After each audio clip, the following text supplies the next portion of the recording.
Et si ce qui détruit la plupart des gens n'était pas l'épreuve elle-même, mais l'absence d'un secret que très peu comprennent réellement?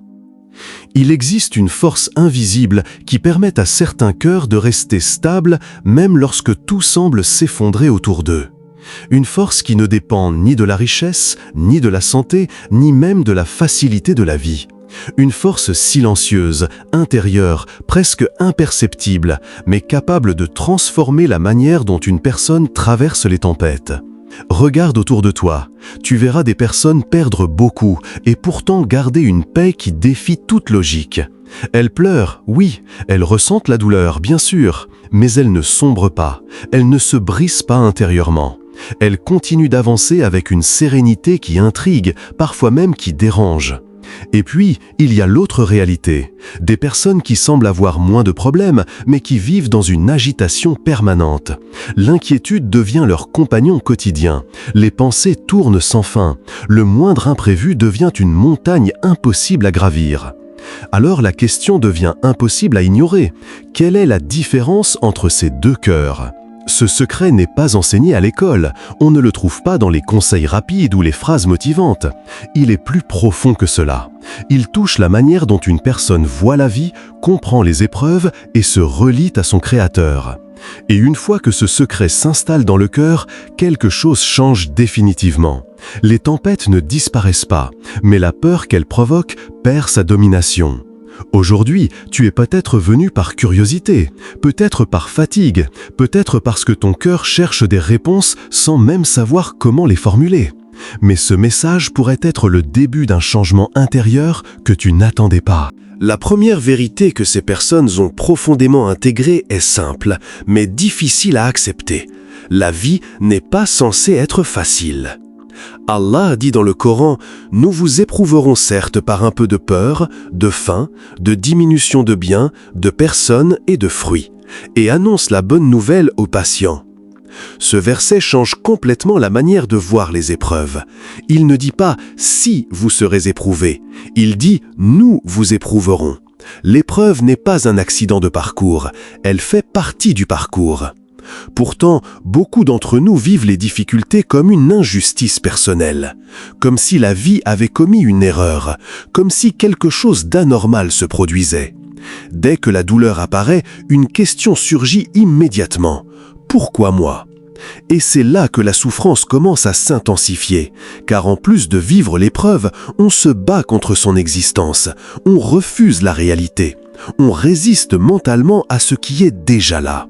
Et cette résistance crée une deuxième douleur, souvent plus lourde que la première.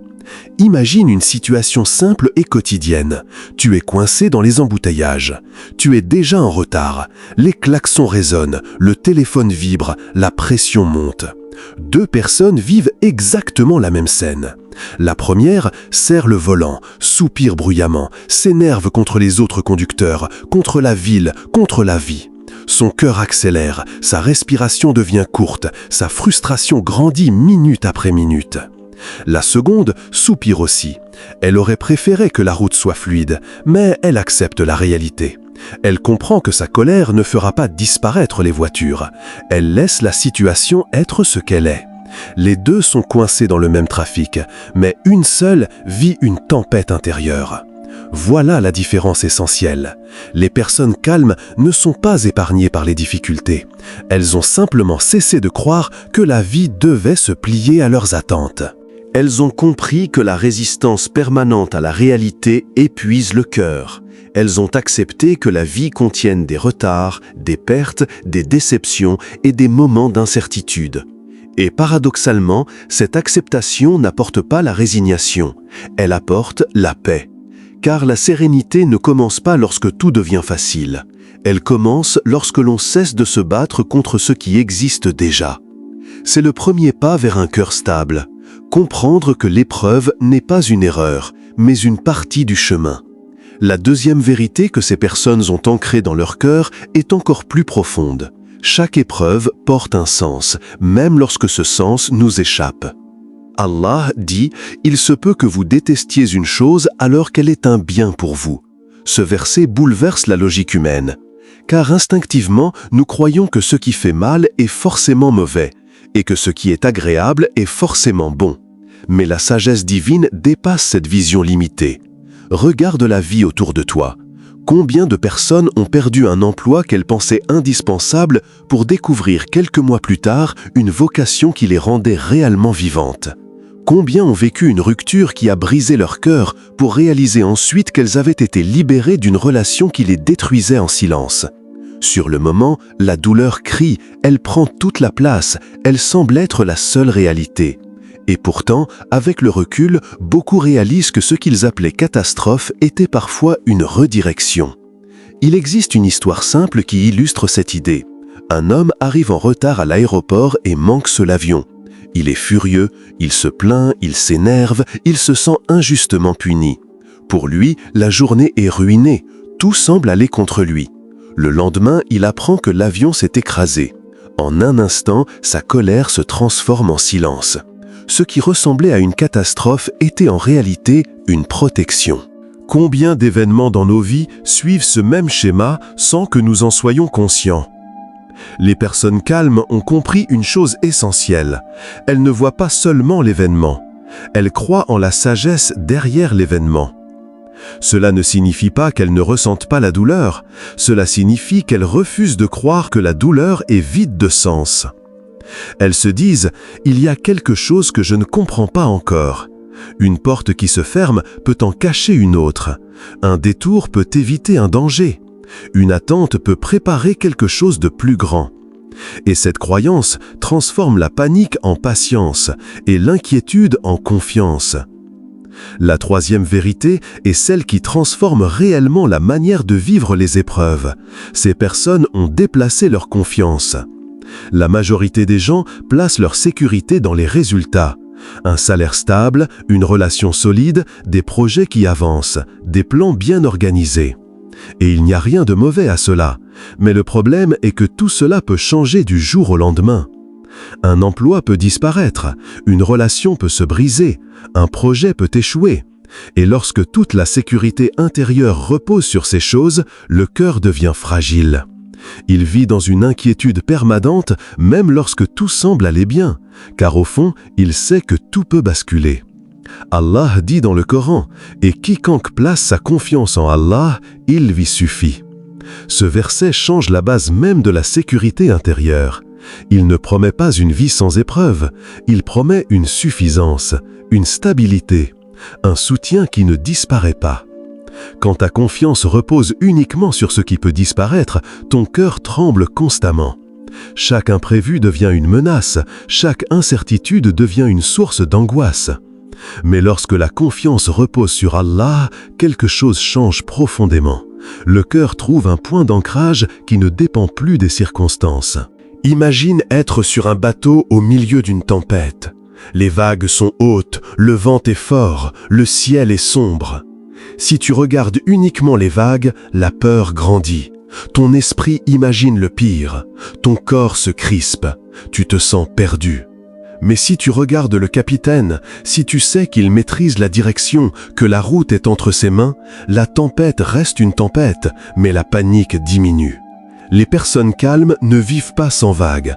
Elles regardent simplement vers le capitaine avant de regarder les vagues. Et cette différence change tout.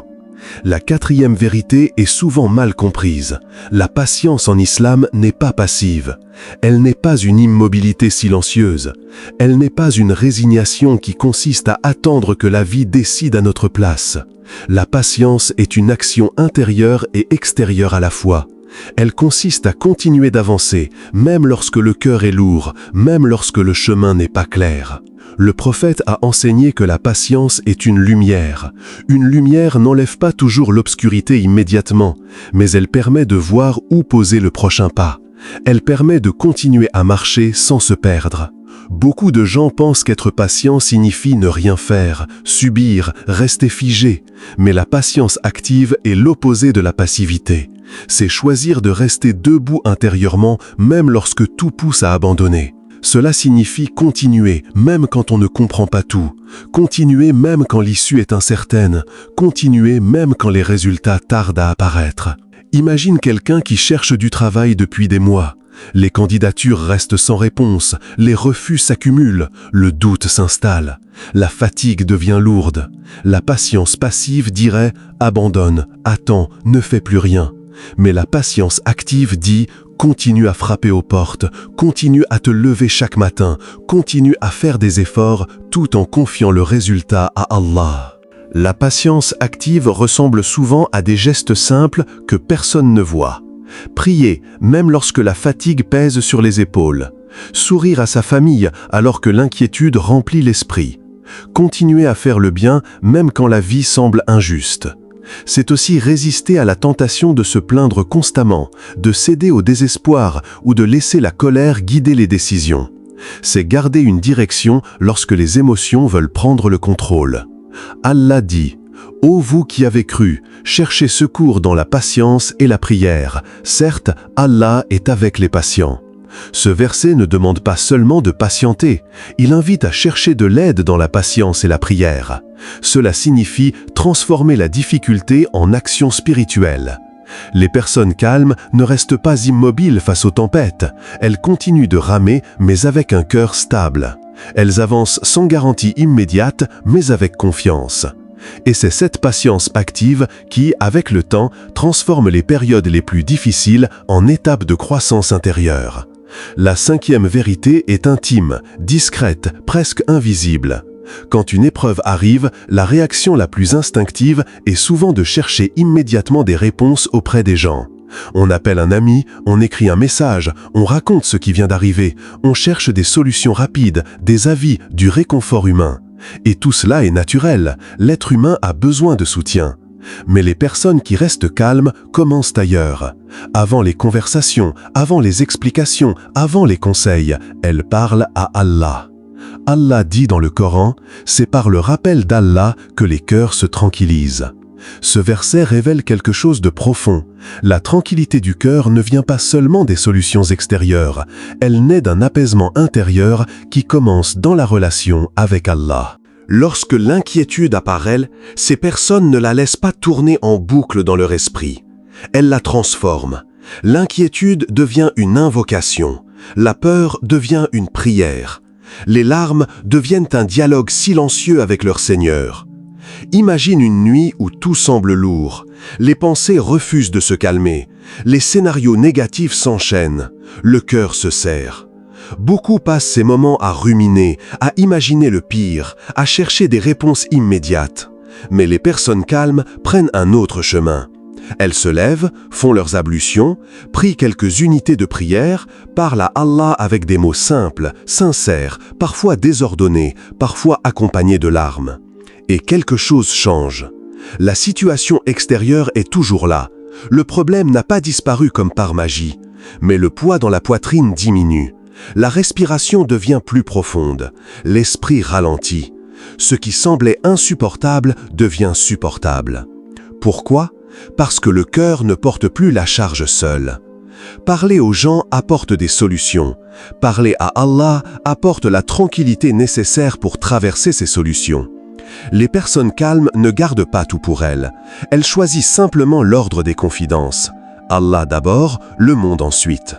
Et ce simple changement transforme profondément la manière de vivre les épreuves. La vérité est simple. Les personnes calmes ne vivent pas moins d'épreuves. Elles traversent les mêmes douleurs, les mêmes pertes, les mêmes nuits difficiles que tout le monde. Mais elles vivent les épreuves différemment. Elles ont appris à ne pas laisser la peur contrôler leur cœur. Elles ont appris à respirer au milieu de la tempête, à faire confiance à Allah même lorsque tout semble incertain. Elles savent que derrière chaque difficulté se cache une sagesse que seul Allah connaît pleinement. Les personnes calmes ne sont pas faibles. Au contraire, leur calme vient de leur foi. Elles acceptent la réalité sans perdre leur espérance. Elles déplacent leur confiance des choses du monde vers Allah. Elles comprennent que les gens peuvent décevoir, que les situations peuvent changer, mais qu'Allah reste le même, toujours présent, toujours miséricordieux. Lorsqu'une épreuve arrive, elle ne court pas immédiatement vers le bruit du monde. Elle se tourne d'abord vers Allah. Elle parle à Allah avant de parler aux gens. Elle pleure devant Allah. Elle demande guidance à Allah. Et dans ce silence, dans cette connexion sincère, leur cœur trouve une paix que le monde ne peut pas donner. Oui, la patience est difficile, attendre est difficile, faire confiance lorsque tout s'effondre est difficile. Mais chaque fois que tu choisis de patienter pour Allah, ton âme devient plus forte. Chaque fois que tu choisis la foi au lieu de la panique, ton cœur devient plus léger. Et chaque fois que tu dis « Allah suffit pour moi », une lumière commence à renaître à l'intérieur de toi. Alors aujourd'hui, pose-toi cette question. Veux-tu continuer à affronter les tempêtes seul ou veux-tu apprendre à trouver la paix au cœur même de la tempête ? Allah ne t'a jamais abandonné. Même dans tes moments les plus sombres, il était là. Même lorsque ton cœur était fatigué, il entendait chacune de tes prières silencieuses. Et peut-être qu'aujourd'hui est justement le jour où ton cœur doit revenir vers lui avec confiance. Abonne-toi maintenant à la chaîne Pouvoir d'Allah pour continuer ce chemin vers une foi plus forte, un cœur plus paisible et une confiance plus profonde en Allah. Écris en commentaire « Ya Allah, remplis mon cœur de paix et de patience ». Et rappelle-toi toujours, le calme du croyant ne vient pas de l'absence de tempête, il vient de la présence d'Allah dans son cœur.